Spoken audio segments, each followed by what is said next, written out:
నేను కేవలం తోలుబొమ్మను, ఆడించేది మాత్రం వాడు.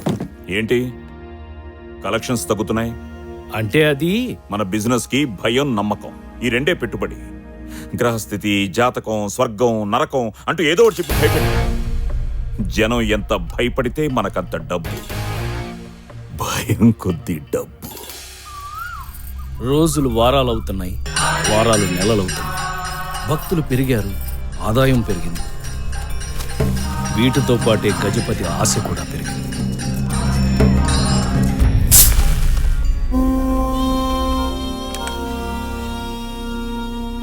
రేపు వీడు నిన్ను కలవడానికి వస్తాడు.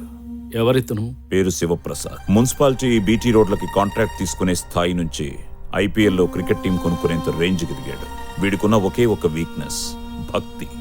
వీడిగానే నీ మీద నమ్మకం కుదిరితే మనం జాక్పాట్ కొట్టినట్టే. ఇతను నన్ను నమ్ముతాడంటావా? తన మీద తనకు నమ్మకం ఉన్నవాడే ఎప్పుడూ తన కష్టాన్ని నమ్ముకుంటాడు.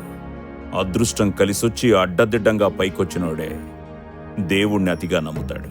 ఫర్ ఎగ్జాంపుల్, ఒకడున్నాడు, గల్లీలో వార్డ్ మెంబర్గా కూడా గెలవలేడు. అనుకోకుండా ఎంపీ అయిపోయి ఢిల్లీ దాకా ఎదిగాడు.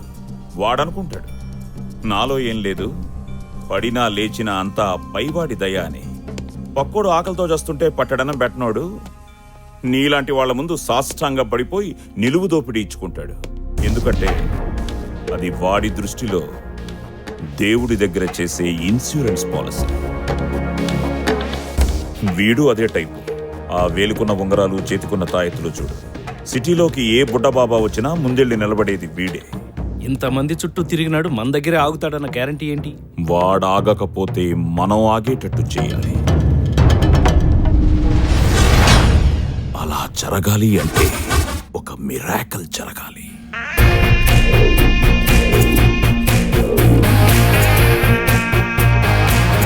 స్వామి, స్వామి, స్వామి. స్వామివారు భావాతీత ధ్యానంలో ఉన్నారు, వెళ్ళండి. భక్త జాగ్రత్త, ఈరోజు నీకు యమగండం ఉంది. నీ నీడ కూడా నువ్వు ఆమడ దూరంలో ఉండు. స్వామి, తీతువు అరుస్తుంది, అది మాకు వినిపిస్తుంది.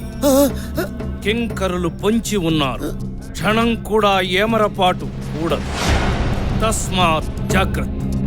స్వామి, నా ప్రయత్నం నేను చేస్తాను, నీ జాగ్రత్తలో నువ్వు ఉండు. ఆ పైన కృష్ణలీల. జై శ్రీకృష్ణ.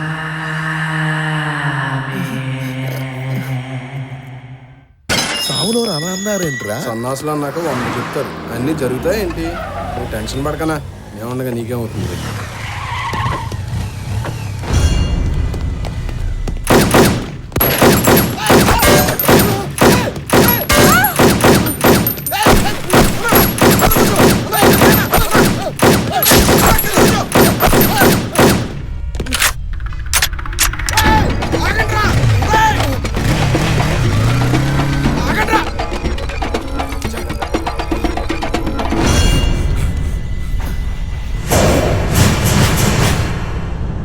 చెప్పినట్టే జరిగిందన్నా. అవునరా, అవును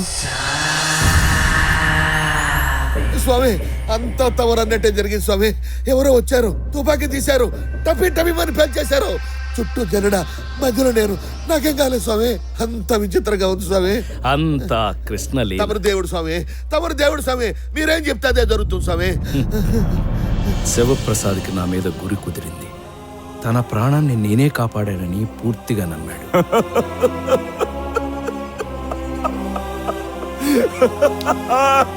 ఆ రోజు నుంచి తనేం చెయ్యాలన్నా నాతో చెప్పేవాడు, ఆశీర్వదించమని అడిగేవాడు. స్వామి, రైల్వే కాంట్రాక్ట్ ఒకటి టెండర్ వేస్తున్నాను. జై శ్రీకృష్ణ. Hello, okay okay. రే కొండ, మనకు మెట్రో రైలు కాంట్రాక్ట్ వచ్చిందిరా. నిజమా? అంత స్వామి దయ. ఒకవేళ చెడు జరిగితే? అన్నా, మన కాటన్ గోడంలో ఫైర్ యాక్సిడెంట్ అయింది. 9 మందికి సీరియస్గా ఉందన్నా. తను చేసిన పాపాలు గుర్తు తెచ్చుకుని వాటికి ఆపాదించేవాడు. కృష్ణాష్టమి రోజు చికెన్ తిన్నాను, అందుకే ఇలా జరిగినట్టుంది. క్షమించు స్వామి, ఇంకెప్పుడు ఇలా కక్కుర్తి పడను. అంతేగాని నన్నెప్పుడూ శంకించలేదు. ఇలా కొందరిని ట్యాకిల్ చేసి దారిలోకి తెచ్చుకుంటే మరికొందరు ఆటోమేటిక్గా వాళ్ళంతటా వాళ్లే వచ్చేవారు. చంద్రకిరణ్ ఐపీఎస్ చాలా స్ట్రిక్ట్ ఆఫీసర్, వెరీ ఇంటెలిజెంట్, కాకపోతే కొంచెం అతిగాడు.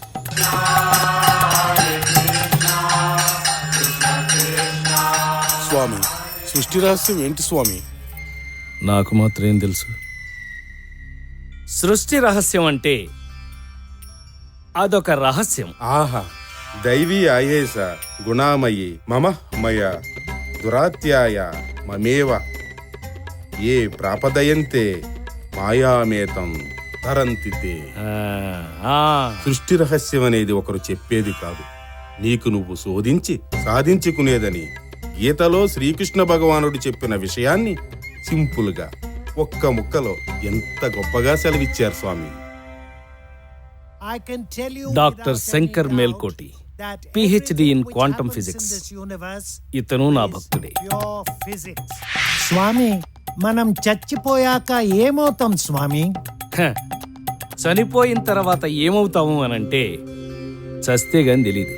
ఆహా, వైతరిని వరకు ఒకేలా ఉండే ఆత్మలన్నీ అది దాటాక చేసిన పాపపుణ్యాలే వాటి భవిష్యత్తును నిర్ణయిస్తాయని గరుడ పురాణంలో సూక్ష్మంగా విష్ణుమూర్తి చెప్పిన విషయాన్ని ఎంత తేలిగ్గా సెలవిచ్చారు స్వామి. జై శ్రీకృష్ణ. వచ్చింది గజపతి, ఇంకో వారంలో నా కూతురికి ఆపరేషన్ చేయించాలి, నేను వెళ్ళాలి. ఇంత సడన్ గా వెళ్ళిపోతానంటే ఎలా? ఇక్కడంతా ఏమైపోతుంది? కుదరదు. నేను ముందే చెప్పాను సంవత్సరం తర్వాత వెళ్తాను అని, దానికి నువ్వు ఒప్పుకున్నావు. నా కూతురు చావు బతుకుల సమస్య. ఓకే ఓకే, స్టేషన్ లో గట్ట పనుంది, వచ్చిన తర్వాత మాట్లాడు. అంటే ఈ అసలు పెట్టకో, వచ్చిన తర్వాత మాట్లాడదాం చెప్పాంగా.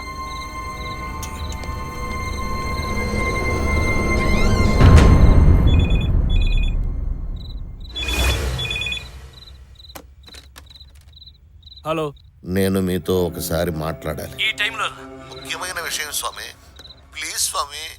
సరే వచ్చేయ్. పెద్ద సమస్య ఒకటి వచ్చి పడింది స్వామి. ఏమిటది? నా కూతురు ఒకడిని ప్రేమించింది, ఆడనే కావాలంటుంది. ఏం చేయాలో పాలు పోవటం లేదు, చెప్పండి స్వామి. వాళ్ళు ఒకళ్ళనొకళ్ళు ఇష్టపడ్డాక మనం చేసేది ఏముంటుంది?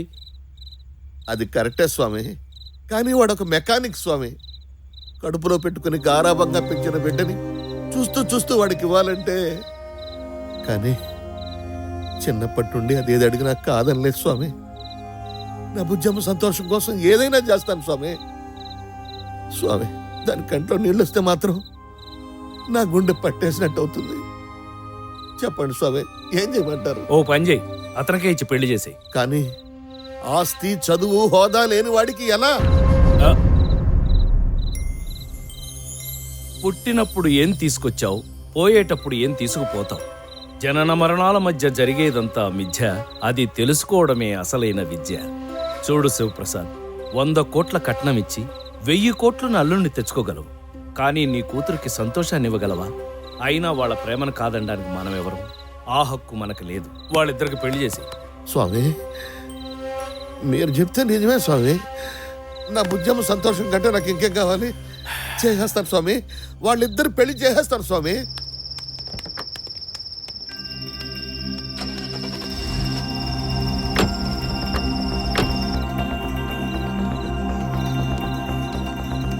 ఏంటి ఈ టైంలో శివప్రసాద్ ఎందుకు వచ్చాడు? నేను వెళ్ళాలి. శివప్రసాద్ ఎందుకు వచ్చాడు? వాడితో ఎప్పుడూ ఏదో ఒక నస. వాడి కూతురు ఎవరినో ప్రేమించిందట, పెళ్లి చేయాలా వద్దా అని చదవదొబ్బాడు. నువ్వేం చెప్పావు? ఏం చెప్తాం? ప్రేమించింది ఆడి కూతురు, పెళ్లి చేసేది వాడు, మధ్యలో మనకేంటి? చేసేమన్నా. ఇటుగా పేర్చి 6 నెలల నుంచి జాగ్రత్తగా ఓ ఇల్లు కడుతుంటే ఒక్క మాటతో ప్లాన్ అంతా పేక మెడలా కూల్చేసావు కదరా. ఇంత కష్టపడి ఆ శివప్రసాద్ గారిని ఎందుకు ట్రాప్ లో పెట్టానో తెలుసా? నాకు ఓ కొడుకున్నాడు. నీ కొడుక్కి దీనికి సంబంధం ఏంటి? రేయ్, నా కొడుకు ఆ శివప్రసాద్ కల్లుడైతే ఆస్తి మొత్తం నాదవుతుంది, మొత్తం లైఫ్ సెట్ అయిపోతుంది అనుకున్నా. ఓకే ఓకే, ఇప్పటికే మించిపోయిందేం లేదు. వాడికి ఏదో ఒకటి చెప్పేసి పెళ్లి క్యాన్సిల్ చేసి. ఇంకా ఈ గేమ్స్ ఆడడం నా వల్ల కాదు. నా 10 లక్షలు ఇస్తే నేనే ఇక్కడి నుంచి వెళ్ళిపోతాను. దయచేసి నన్ను వదిలి. ప్లీజ్ ఈ ఒక్క పని చేసి పెట్టు, ఎలాగైనా పెళ్లి క్యాన్సిల్ చేసి. నా వల్ల కాదు. ప్లీజ్ ప్లీజ్ ఈ పెళ్లి నా క్యాన్సిల్ వల్ల కాదు. ఎరా, బతిమిలాడుతుంటే కామెడీగా ఉందా? ఎక్కడికి రాను వెళ్ళేది? నిన్నిక్కడే చంపి పూట్ చేసినా అడిగే నాథుడు లేదు. జనానికి నీ ఫోటోలు చూపించి నువ్వు ఇన్నాళ్ళు అందరినీ మోసం చేసి సంపాదించిన డబ్బుతో ఉడాయించావని నమ్మిస్తా. ఇక్కడ నువ్వు చస్తావు, అక్కడ నీ కూతురు చస్తుంది.